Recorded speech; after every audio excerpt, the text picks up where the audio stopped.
Hello friends, I'll be talking about total 5 matches in my video.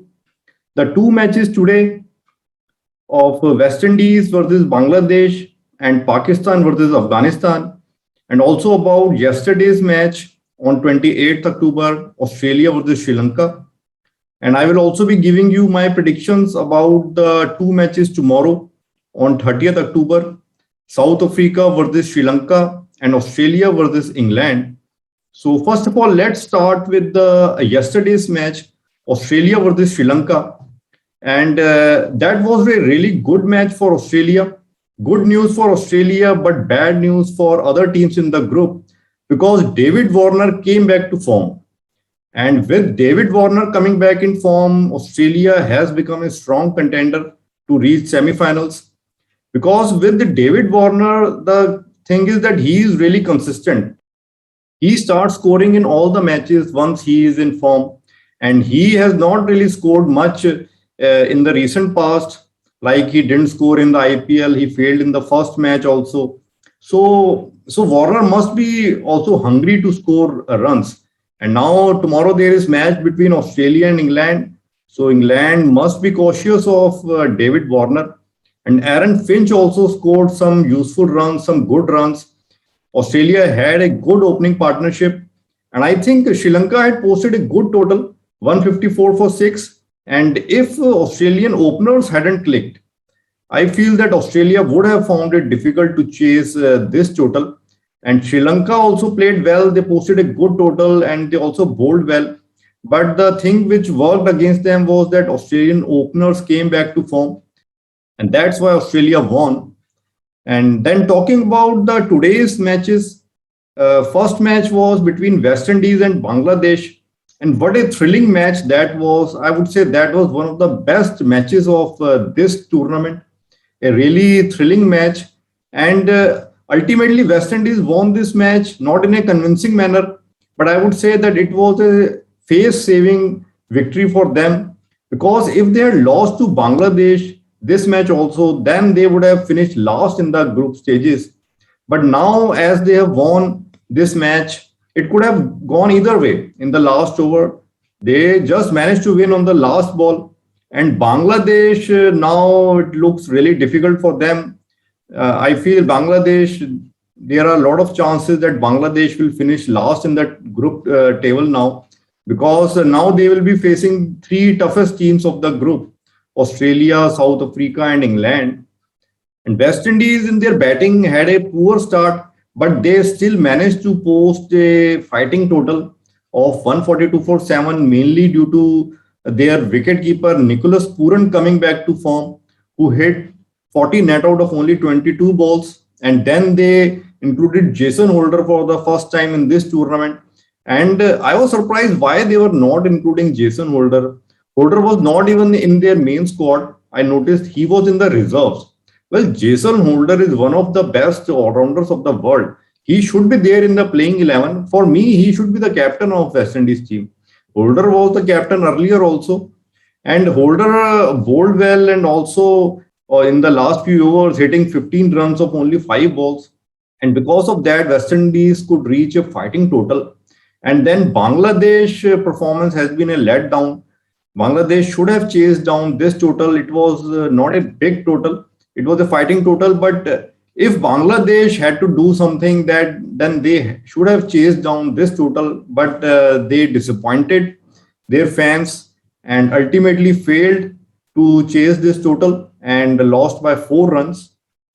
And then talking about the next match, Pakistan versus Afghanistan, that was an emotional match, I would say. Seeing the match, I felt that now Pakistan versus Afghanistan rivalry has become a sort of an equal level like Pakistan versus India rivalry. Because if you notice that Afghanistan somewhere looked really charged up, they looked very aggressive and maybe a bit angry also. They wanted to win this match to show to Pakistan because maybe they were very unhappy with Taliban, who is the terrorist organization and who is the child and product of Pakistan country. And they have been ruling now the Afghanistan country, and Afghanistan people are not happy. So they were not really happy with Pakistan also. And even though a victory in cricket match can't satisfy their wounds and their problems, but at least that could have given them some internal happiness and satisfaction. And I felt that they really wanted to win this match, but somehow they couldn't do it. And but they really tried well, they fought well, and they had a poor start in their batting, but still they managed to post a reasonably good total. In the end, they had really bad first 10 overs, but they came back strongly in the next 10 overs in their batting. And then in the bowling also, I felt that they bowled really well and managed to restrict Pakistan somehow. Pakistan had good start. Their opener and captain Babar Azam again played well, but somehow Afghanistan kept themselves in the game. And in the last 2 overs, when 24 runs were required, at that stage the game had slightly shifted in favor of Afghanistan. But then came Asif again, and in the game against New Zealand, he hit two sixes. And in that game also, the game was in a strange situation where it could have gone either way. And he hit those two sixes and got Pakistan a victory. And here he hit four sixes in the 19th over. And the match, which looked really tight, it got finished with the 1 over remaining. So it was a heartbreaking loss for Afghanistan. Honestly telling, I support Afghanistan. I wanted Afghanistan to win. I was supporting Afghanistan in this match. In fact, telling you honestly, in whichever match Pakistan plays, I always support the opposite team. So I'm honest about that. I might give my predictions in favor of Pakistan because I got my three consecutive predictions correct now in the today's two matches and the yesterday's match also. But when I watched the match and in reality, I don't support Pakistan at all. I wanted Afghanistan to win. I am with Afghanistan people. And I think Pakistan has been a bit lucky also because if you see that all the teams which have been chasing, they have benefited in this tournament so far and they have been winning most of the matches. And Pakistan got a chance to chase in all the three matches they have played so far. So I am wondering that if they have to bat first, will they be able to win so convincingly or all the matches? I have a feeling that Pakistan, even though they are looking really strong team right now, but their luck will ultimately run out in the semi-finals. That is my guess. We will have to see. But let's see the two matches which will be coming tomorrow. What can happen in those matches? On 30th October, the first match will be South Africa and Sri Lanka. Between this match, I would also like to take you back to their recent series. South Africa had toured Sri Lanka recently, 1 month ago only, and there South Africa had beaten Sri Lanka 3-0 in their own country, in Sri Lanka. So going by that, South Africa for me is definitely the better side. But Sri Lanka is in good form in this tournament. They lost their last match, but still they are in good form. But South Africa is also showing good form in this tournament. So for me, this match, I feel that South Africa will win this match. That is my prediction about this match. But it won't be a one-sided match. Sri Lanka will also give in a good fight. But I feel that still South Africa will win it comfortably. It won't be a nail-biting match in which the match will go to the last over and the match will be decided on last 2 3 balls. South Africa will win it comfortably if they bat first, maybe by around 15 20 runs. And if they chase, then maybe by 5 wickets with 1 or 2 overs remaining. That is my prediction about this match. And then talking about the next match, Australia versus England. Well, that looks like the match of the tournament right now. And I think after India versus Pakistan match, this might be the biggest match of the tournament so far. And in this match, both the teams are looking equally strong to me. England, of course, even before the start of the tournament, they had a strong batting lineup and a good bowling attack. Maybe Ewan Morgan, their captain, may be the weak link right now because of his poor form. But otherwise, their batting and bowling both are looking good.